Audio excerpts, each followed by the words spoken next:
자외선이 1급 발암 물질이다? 우리가 몰랐던 자외선의 비밀 SPF 30, SPF 50, PA+++.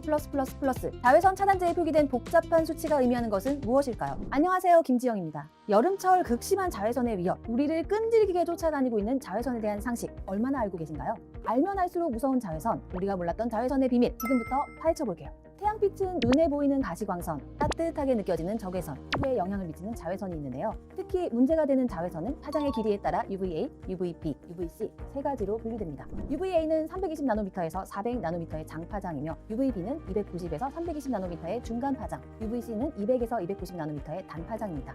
UVC는 대부분 오존층에서 흡수되기 때문에 우리가 일반적으로 얘기하는 자외선은 보통 UVA와 UVB인데요. UVA는 지구상에 도달하는 자외선의 90%를 차지하고 UVB는 10%를 차지한다고 합니다. 이 자외선은 피부에 도달해 흡수되어 색소 침착은 물론 피부 노화와 심지어 피부 암까지 유발할 수 있습니다. 일단 자외선은 피부 유수분 보호막의 기능을 손상시켜서 피부 건조와 잔주름 및 색소 침착의 원인이 되는데요. 자외선에 의해 색소 침착이 올 수 있고 기미, 주근깨, 흑자 등이 한번 생기면 자연스럽게 저절로 사라지지는 않기 때문에 예방이 최선이라고 할 수 있겠죠.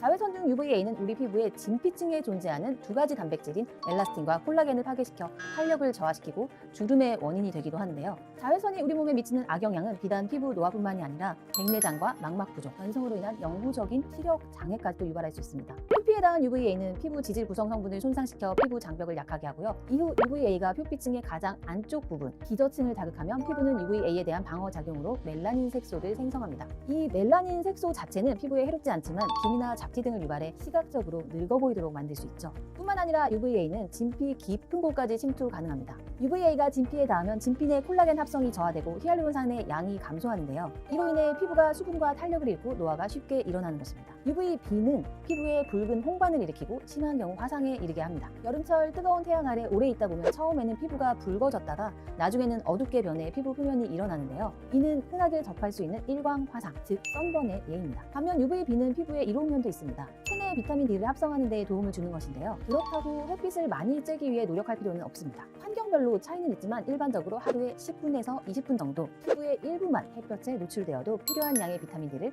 충분히 얻을 수 있기 때문이죠. 자외선의 위험성 중 가장 무섭고 심각한 것은 앞서 말씀드렸듯이 자외선이 암을 유발하는 발암 물질이라는 것입니다. 국제암연구센터 IARC와 세계보건기구 WHO에서는 모든 자외선을 1급 발암 물질, 즉 암 유발이 확인된 물질로 분류하고 있습니다. 특히 태닝 기계와 같은 인공 램프에서 발산되는 인공 자외선은 자연 자외선보다 그 방출량이 2배 이상 높기 때문에 인체에 미치는 유해성이 상당히 높다고 미국 피부학회에서 발표한 바 있습니다. 게다가 자외선은 피부에 침투해 약 72시간 동안 우리 몸속에 잔존하면서 활성산소, 즉 생체 조직을 공격하고 세포를 손상시키는 산화력이 강한 산소를 증가시켜 피부 노화를 가속시키며 여러 가지 질병의 원인이 되기도 하고 심할 경우 암의 원인이 되기도 합니다. 그렇다면 어떻게 하면 이토록 유해한 자외선을 잘 차단하고 자외선으로부터 피부 건강을 사수할 수 있는지 알아보도록 하겠습니다. 여러분은 자외선 차단제에 표기되어 있는 SPF와 PA 지수가 무엇을 의미하는지 알고 계신가요? SPF는 Sun Protection Factor의 약자로 UVB를 차단하는 정도를 의미하며 이는 자외선 차단 지속 시간이라기보다는 자외선 차단량이라고 이해하는 것이 맞습니다. SPF 지수라는 것은 자외선 차단제를 발랐을 때와 바르지 않았을 때 홍반이 나타나는 시간을 비교해서 숫자로 표기한 것인데요. 그런데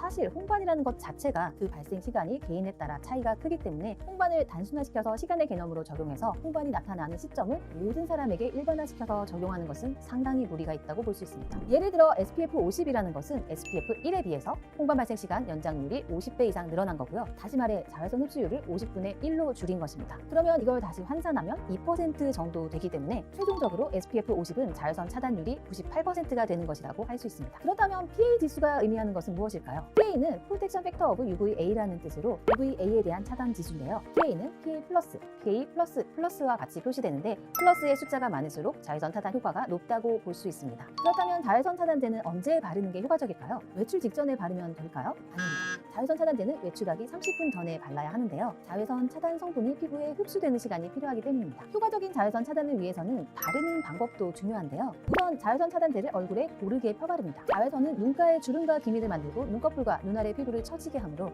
눈가에도 자외선 차단제 바르기를 절대 잊지 말도록 하세요. 눈 아래쪽의 광대뼈는 콧등, 이마와 함께 자외선을 가장 많이 받는 곳입니다. 피부 층도 얇고 피지 분비량이 적어서 기미와 잡티가 생기기 쉽죠. 스킨케어 제품들을 바르신 후 파운데이션을 바르기 전에 눈가부터 꼼꼼히 꼼꼼하게 자외선 차단제를 발라주세요. 그리고 자외선 차단제의 유통기한은 개봉 후 1년이므로 개봉한 지 1년이 지나면 그 기능이 상실되기 때문에 폐기하는 것이 좋습니다. 그런데 자외선 차단, 햇볕이 강한 날, 낮 시간에만 하면 될까요? 아닙니다. 자외선 차단제는 날씨와 계절에 상관없이 꾸준히 발라야 합니다. 흐린 날에도 자외선은 구름을 뚫고 지상에 닿고 겨울에도 자외선은 늘 존재하기 때문입니다. 특히 UVA는 UVB와는 달리 1년 12달, 일주일부터 일몰까지 고르게 피부 표면에 침투하기 때문에 겨울철이나 새벽, 초저녁이라도 방심해서는 안 됩니다. 뿐만 아니라 장파당인 UVA는 유리창을 통과해 실내까지 들어오기 때문에 야외 활동을 하지 않고 실내에만 있을 때도 반드시 자외선 차단제를 발라야 한다는 점 잊지 마세요. 지금까지 자외선의 종류와 자외선이 피부에 미치는 유해성 및 자외선 차단 지수의 의미, 올바른 자외선 차단법에 대해 상세하게 알아봤는데요.